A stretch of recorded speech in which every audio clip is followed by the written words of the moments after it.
রসগোল্লা পিঠা আহা কি সুখ, চালের গুঁড়ায় মাখা তার মুখ, ভিতরে গুড় যেন মিষ্টির ভাঁজ, গোল করে বানাই দেখি কাজ সাজ, দুধে দেই চুবিয়ে গুড়ের গান, মিষ্টি সুরভিতে ভরে যায় প্রাণ, পিঠার মাঝে লুকায় যে মায়া, রসগোল্লা পিঠার সবার প্রিয় ছায়া।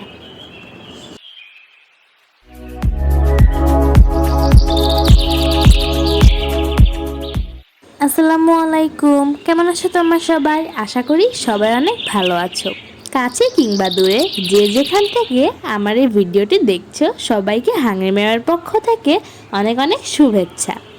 বন্ধুরা, আজকে আমি বানাচ্ছি রসগোল্লা পিঠা। এর জন্য প্রথমেই আমি কিছুটা গুড় কুলিয়ে নিয়েছি। এবার প্যানে 1 কাপ পানি দিয়ে এর ভিতরে লবণ দিয়ে দিচ্ছি,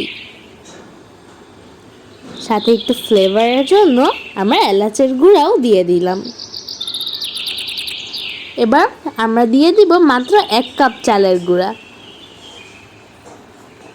দিয়ে সুন্দর করে সফট একটি ডো তৈরি করে নিব। তারপর এটিকে ঢেকে দিব যাতে এটা আরও বেশি সফট হয়ে যায়।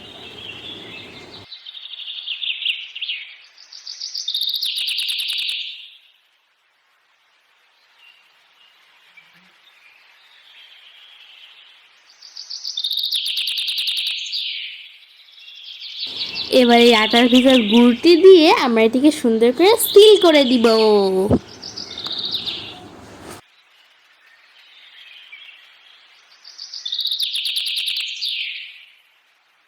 এবার প্যানে কিছুটা দুধ দিয়ে দিব।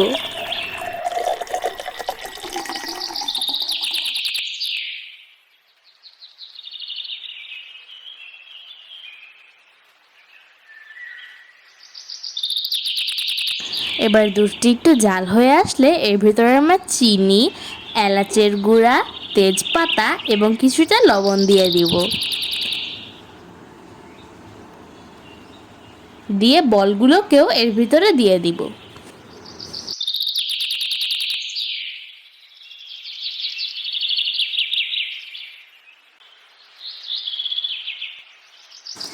এবার এই ঝোলটিকে ঘন করার জন্য আমরা চালের গুঁড়ার সাথে দুধ মিলিয়ে নিয়েছি।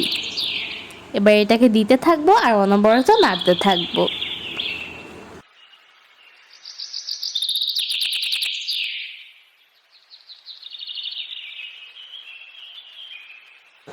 এবার দুধের চারপাশ দিয়ে আমরা গুড়গুলোকে দিয়ে দিব। এটা সাবধানে করব যাতে দুধটি জমাট না বেঁধে যায়।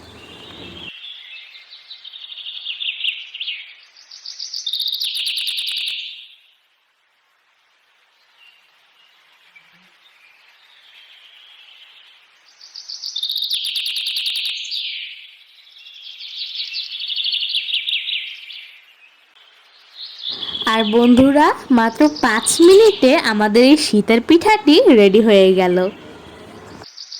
রসগোল্লা পিঠাটি দেখতে যেমন লোভনীয় হয়েছে, খেতে তার থেকেও বেশি সুস্বাদু হয়েছে।